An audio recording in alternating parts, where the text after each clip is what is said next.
I almost destroyed my entire future for a girl who only saw me as a backup plan. I gave her my money, my time, my peace, my identity. And in the end, she chose someone else. But that wasn't the worst part. The worst part was realizing I ignored the only love that never left me. If you have ever felt your heart drop into your stomach, then you will understand what happened to me that evening. The sun was setting. Orange light covered the campus like a calm painting. I had just finished a group discussion and decided to surprise Amy at her hostel. I even bought roasted corn on the way because she once mentioned she loved it when it was slightly burnt. I was smiling like a fool as I walked closer to her block. And then I saw her. She was standing near the entrance, laughing. Not the soft, polite laugh she used with strangers, the deep one, the free one, the one that made her eyes close halfway. And she was not alone. There was a guy standing very close to her, tall, confident, well-dressed. He leaned in slightly and whispered something into her ear. She hit his arm playfully, and then he held her waist. My legs stopped moving. It felt like someone pressed pause on my entire existence. I told myself maybe I was misunderstanding. Maybe they were just friends. But then she rested her head briefly on his shoulder. That small movement broke something inside me. The roasted corn fell from my hand. I didn't even realize until a dog ran past me and grabbed it. I stood there like a statue. Amy looked up, and our eyes met. This time she didn't hold my gaze. She quickly stepped away from him. She looked guilty. She walked toward me. "Patrick, you're here?" Her voice sounded different. The guy followed her calmly. He stretched out his hand. "Bro, what's up? I'm Daniel." Bro, that word hit differently. I shook his hand, but my grip was weak. "Patrick," I said. Amy avoided my eyes. "We were just talking about an assignment," she explained too quickly. Daniel smiled. "Yeah, group work stuff." But his hand was still resting comfortably on her back, as if he belonged there, as if I didn't exist. I forced a smile. "I didn't know you had group work." She hesitated. "It just came up." Silence. Awkward. Thick. Daniel checked his phone. "Amy, we're getting late." "We." A simple word, but powerful. She turned to me. "I'll call you later, okay?" Later. She left with him, and I stood there watching them walk away together. The evening breeze suddenly felt cold. That night, she didn't call. The next morning, she texted. "Sorry about yesterday. I wanted to tell you." "Tell me what?" My fingers trembled as I typed. "Tell me what?" 3 dots appeared, disappeared, appeared again. "Daniel and I have been talking for a while. It's not serious yet." Not serious yet. I stared at those words for a long time. I remembered Valentine's Day. I remembered the letter, the necklace, the sacrifices. I remembered promising myself to wait. I called her. She picked up. "Patrick, please don't be upset." "How long?" I asked quietly. "A few weeks." A few weeks. That meant while I was skipping football practice, while I was walking her back to hostel, while I was saving money for gifts, she had already started something else. My chest tightened. "Why didn't you tell me?" She sighed. "Because I didn't want to lose you." There it was. She didn't want to lose me, but she was okay with not choosing me. "So what am I?" I asked softly. She was silent for a few seconds. "You're important to me. Important. Not chosen. Not loved. Important." I laughed bitterly. "Important like a backup?" She got defensive. "That's not fair." "Isn't it?" My voice cracked, but I tried to stay calm. She ended the call with, "You're overthinking." Maybe I was. Maybe I wasn't. But something had changed inside me. I couldn't sleep that night. I kept replaying every moment, looking for signs I ignored. The way she hid her phone sometimes, the sudden busyness, the way she started saying "we" when talking about plans. I convinced myself I could still win her. I mean, I had history with her. I knew her fears. I knew her dreams. Daniel was new. He couldn't possibly understand her like I did. This is Beyond Stories, where every story carries a lesson, and every lesson touches the heart. Subscribe and turn on notifications so you never miss a story that could inspire your next step. Now, let's go deeper into the story. So I did something foolish. I decided to compete. I upgraded myself. New clothes, new haircut. I started going to the gym. I began posting pictures online, subtly showing progress. I laughed louder when she was around. I acted unbothered, but inside, I was bleeding. One afternoon, I overheard two girls in class whispering, "Patrick is trying too hard. Maybe he should just move on." I pretended not to hear, but those words followed me everywhere. Move on. Move on. How do you move on from someone you built your future around in your head? Daniel became more visible. He carried her bag openly. He sat beside her in lectures. He didn't hide it. I watched everything, and each time felt like a tiny knife. One evening, she called me crying again. "We argued," she said. "He can be controlling." My heart responded immediately. "Where are you? I'm coming." I went to her again, late night again. This time, she hugged me longer. She said, "You're the only one who understands me." And foolish me, I felt hope rise again. If he makes her cry and I make her feel safe, surely she'll choose me, right? Days turned into weeks. The pattern continued. She would laugh with him publicly and cry with me privately. He got the pictures, I got the pain. But I told myself this was love. Love is patient. Love sacrifices. Love waits. I began neglecting my studies. My grades dropped slightly. My friends noticed. "Guy, you're not yourself," my roommate said. "I'm fine," I lied. I stopped calling my parents often. I didn't want to explain why my voice sounded heavy. One Sunday, my mother called. "Patrick, are you okay?" Mothers know. "I'm fine, Mama." "You sound tired." "Just school stress." She prayed for me on the phone. Her voice was calm and full of warmth. I almost cried, but I didn't tell her the truth. How do you tell your parents you are losing yourself over someone who hasn't even chosen you? Then came the shocking part, the day that changed everything. I was heading to the library unexpectedly because I forgot my notebook in the study room. As I approached the back staircase, I heard voices, Amy's voice and Daniel's voice. They didn't see me. I stopped. "So what about Patrick?" Daniel asked casually. My heart froze. Amy sighed. "He'll always be there. He's too nice to leave. Too nice to leave." I felt my knees weaken. Daniel laughed softly. "You sure he doesn't think you'll pick him?" There was a pause. Amy's reply was low but clear. "If things don't work out with us, maybe." Maybe. I was a maybe. I wasn't even the option. I was the emergency plan. I stood there unable to breathe. The world suddenly felt louder and emptier than ever before. All this time I thought I was fighting for love, but I was just convenient. I walked away quietly. They never knew I heard that conversation. That night, I didn't call her. When she texted, I didn't reply. She came to my hostel the next day, looking worried. "Are you avoiding me?" she asked. I looked at her differently for the first time, not with desperation, not with hope, but with painful clarity. "Am I just someone who will always be there?" She frowned.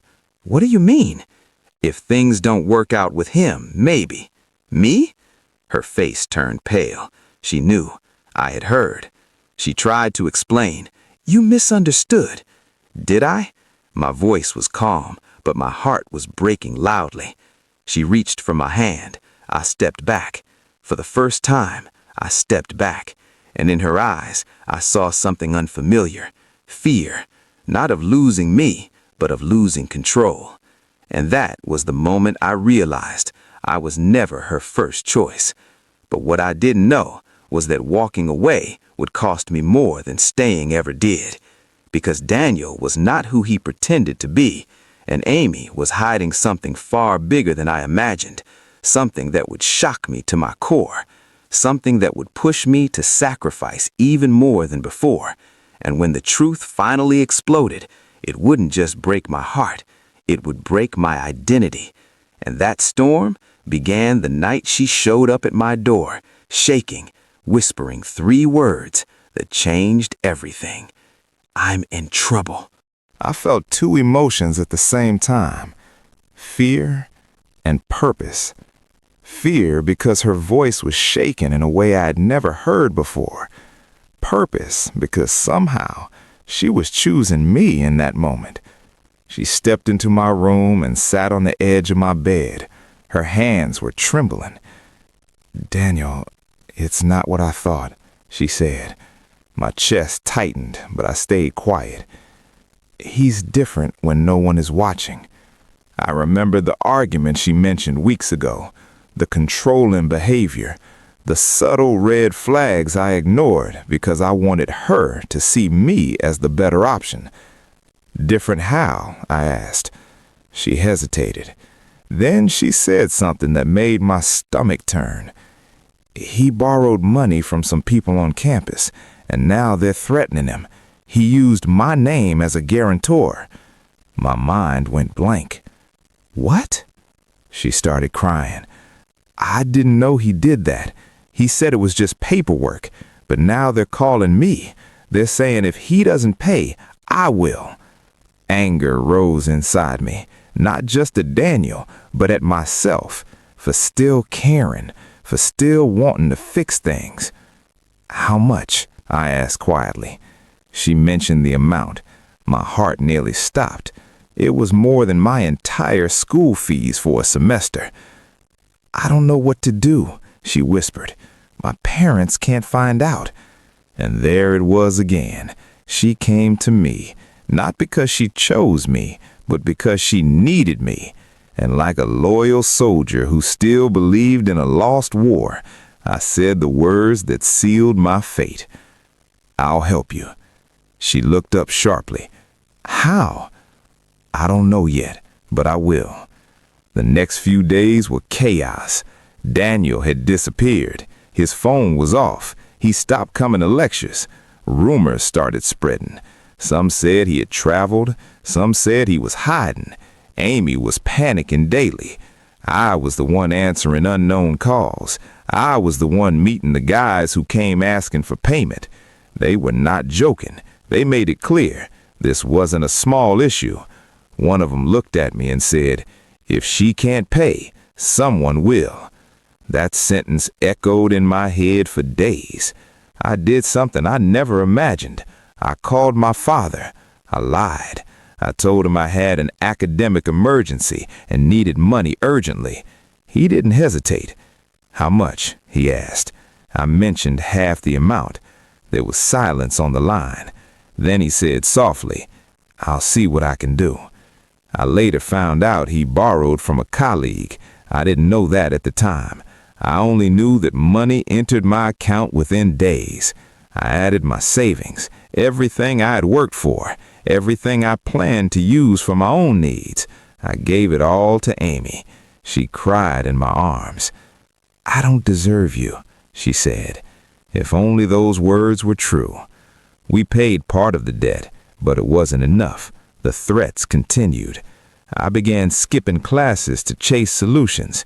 My grades dropped further. My friends stopped asking questions because they were tired of my lies. One evening, one of the guys grabbed my shirt outside the faculty building. "You think we're playing?" he growled. Students were watching. I felt humiliated, powerless, but I still didn't tell my parents the truth. I couldn't let them know their son was destroying himself for love. Amy became dependent on me. She called every hour. She cried constantly. She said I was the only stable thing left in her life, and I believed that meant something. I thought maybe this crisis would make her see.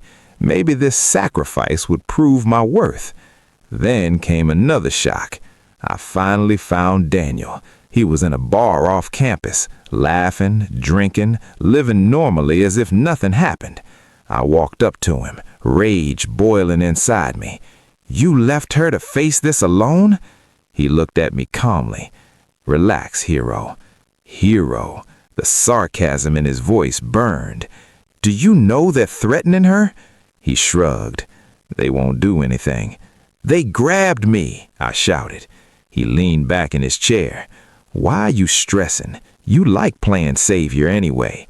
Those words hit hard. He looked me straight in the eye and said something that shattered whatever illusion I still had. You think she doesn't know what she's doing? My heart skipped. What do you mean? He smirked. She told him you'll always fix things. She said you're too in love to walk away. I froze. He continued casually. You're useful to her, bro. Not special. Useful. I wanted to punch him, but something inside me was hurt more than angry. What if he was telling the truth? I left that bar confused, torn, broken. That night I confronted Amy again. Did you tell him I'll always fix things? She was shocked. Why would he say that? Answer me. Her voice became defensive. Why are you attacking me when I'm already stressed? And somehow I ended up apologizing. Yes, apologizing for questioning her. I'd become that man, the one who bends so much he forgets his original shape. We eventually managed to settle the debt fully. How? I sold my laptop, the one my parents bought with sacrifice. I started borrowing from friends. I told them it was for business. Some stopped trusting me, but the debt was cleared. Amy hugged me tightly the day it ended. You saved me, she whispered. I waited for the next sentence. I thought she would say, I choose you. She didn't. Instead, she said, I need time to heal. Time. Heal. After everything? I felt empty. Weeks passed. She became distant again. Slower replies, shorter calls. One evening, I saw something online, a picture posted by Daniel. He was back, and Amy was in the photo.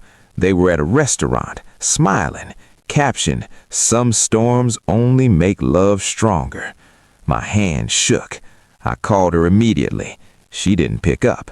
I called again. She finally answered.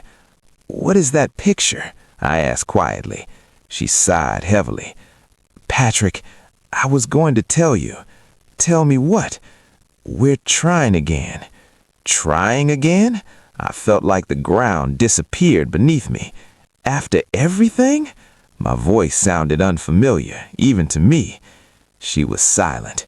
Then she said the most painful sentence I had ever heard. I never asked you to sacrifice that much. That sentence echoed louder than any insult. I never asked you. So all the sleepless nights, all the money, all the humiliation, that was my choice, not her request. She continued softly. You did it because you wanted to. And she was right. That truth hurt more than betrayal. I had built a castle of sacrifice, expecting love as rent. But love is not a transaction. You can't buy it with suffering. I ended the call calmly. For the first time, I didn't shout, I didn't beg. I just felt numb. That night I didn't cry. I stared at the ceiling and replayed my father's words again. Don't give your whole heart to someone who doesn't know its value. I finally understood, but understanding came too late. My grades had fallen dangerously low. My savings were gone. My friendship strained. My relationship with my parents distant. And the girl I loved was back with the man who caused the chaos. But the biggest shock was still ahead, because 2 weeks later, I collapsed during a lecture. Not from illness, not from hunger, but from emotional exhaustion. And when I woke up in the clinic, the first face I saw was not Amy, not Daniel, but my father. And the look in his eyes told me he knew everything. When I opened my eyes in the clinic and saw my father standing there, I knew my secrets had expired. His face was calm, but his eyes carried the kind of pain only a loving parent understands. My mother stood beside him, her fingers wrapped around her rosary, lips moving in silent prayer. "Papa?" My voice came out weak. He didn't scold me, he didn't shout. He simply placed his hand on my chest, as if to confirm I was still breathing, and in that quiet touch, I felt something stronger than disappointment. I felt love. After I was discharged, we sat outside the hostel that evening. The sky was turning orange, just like the day I first met Ami. My father looked at the sunset for a long time before speaking. "Patrick," he said gently, "do you know the greatest love story ever told?" I assumed he would talk about my mother. He shook his head slowly. "No, the greatest love story is about a man who loved people that were not even loyal to him." I listened quietly. He continued, his voice steady but deep. "There was a man who healed the sick, fed the hungry, forgave sinners. He loved without collecting payment. But the same people he healed doubted him. The same people he fed insulted him. The same people he loved betrayed him." I swallowed hard. I knew where this was going, but I stayed silent. "One of his closest friends denied knowing him. Another betrayed him for silver. The crowd he helped shouted for his execution." My father looked at me carefully. "And do you know what he did?" I shook my head, though I knew the answer. "He stayed." The word hung in the air. He stayed when he could have left. He stayed when angels could have rescued him. He stayed on that cross, not because the people deserved it, but because love is not a reaction.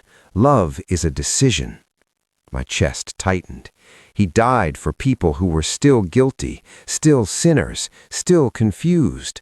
My father's voice softened. That man was Jesus, and that love is the only love that never manipulates, never competes, never uses. Silence surrounded us. The campus noise faded in my ears. He continued, "Patrick, you tried to die emotionally for someone who was not dying for you. You tried to carry a cross that was never yours, but Jesus carried one for you without asking you to qualify first." Those words pierced deeper than any heartbreak ever had. I remembered how I begged for attention, how I competed for validation, how I sacrificed hoping to be chosen. But Jesus chose first. He didn't wait for perfection. He didn't wait for loyalty. He loved while people were still guilty. My father placed his hand on my shoulder. "God's love is not like Ami's. God's love does not keep you as an option." My eyes filled with tears. I whispered, "Then why did I feel so alone?" He smiled sadly, "Because sometimes we chase loud affection and ignore quiet protection." That sentence settled in my soul. Loud affection, that was what I wanted. Public validation, posted pictures, hand-holding in daylight. But quiet protection, that was my mother praying at midnight. That was my father borrowing money without questioning me. That was God keeping me alive when depression tried to swallow me whole. I broke down that evening, not because Ami left, not because Daniel betrayed, but because I finally understood. I was never unloved. I was just blind. My mother joined us. She held my face the way she did when I was a child. "You are not a mistake, Patrick. You are not an option. You are a gift." Those words repaired something inside me. Months passed. I rebuilt slowly, but this time my foundation was different. I stopped measuring my worth by who chose me. I started measuring it by who created me. I read the story of Jesus differently now, not as religion, not as routine, but as the purest romance in history. A man who loved so deeply he accepted nails in his hands. A man who forgave while bleeding. A man who saw betrayal and still said, "Father, forgive them." And I compared that to myself. I had done favors and expected affection in return. I had sacrificed and demanded loyalty. But divine love gives without insecurity. Divine love stands firm without fear. 1 year later, on Valentine's Day, I didn't feel bitterness. I sent flowers to my mother with a note that said, "Thank you for loving me before I knew how to love myself." I called my father and said, "I understand now." He laughed softly. Understanding is the beginning of wisdom. That evening, I went to church alone. The pastor said something that felt like it was written directly for me. Some of you are chasing people who cannot save you while ignoring the one who already did. Tears rolled down my face quietly. I realized something powerful. Ami was a chapter, not the book. Daniel was a lesson, not the ending. My loneliness was not punishment, it was redirection. Because when everyone else was inconsistent, God remained. When I embarrassed myself, my parents defended me. When I collapsed, they came. Not because I earned it, but because love doesn't always wait to be deserved. And here is the shocking truth that took me years to accept. The day Ami chose Daniel over me was the day God was choosing me for something greater. If she had picked me, maybe I would have continued living desperate. Maybe I would have built my future on insecurity. Maybe I would have mistaken obsession for love. But heartbreak exposed me. It showed me my idol. It revealed how I placed a human being above my identity. And slowly, gently, God rebuilt me. Now, when I think about that boy who believed in fairy tales, I don't mock him. I understand him. He just didn't know the difference between sacrifice and self-destruction. He didn't know that the greatest love story wasn't Romeo and Juliet. It wasn't ancient warriors waiting 10 years. It was a savior stretching out his arms and saying, "I choose you," even when the world said crucify him. Today, I am no longer lost in love. I am anchored in it, not the fragile kind, not the competitive kind, but the steady, divine kind. And if love ever comes again in human form, I will not beg for it. I will not bleed to earn it. I will not shrink to keep it. Because now I know what genuine love feels like. It feels like a father waiting outside a clinic. It feels like a mother praying through the night. It feels like grace given before apology. It feels like God. And sometimes late at night, I whisper a quiet thank you, not for the heartbreak, but for the rescue. Because losing Ami was not the tragedy. The tragedy would have been never discovering the love that never leaves. And that is how a boy who was lost in love found the one who had loved him all along.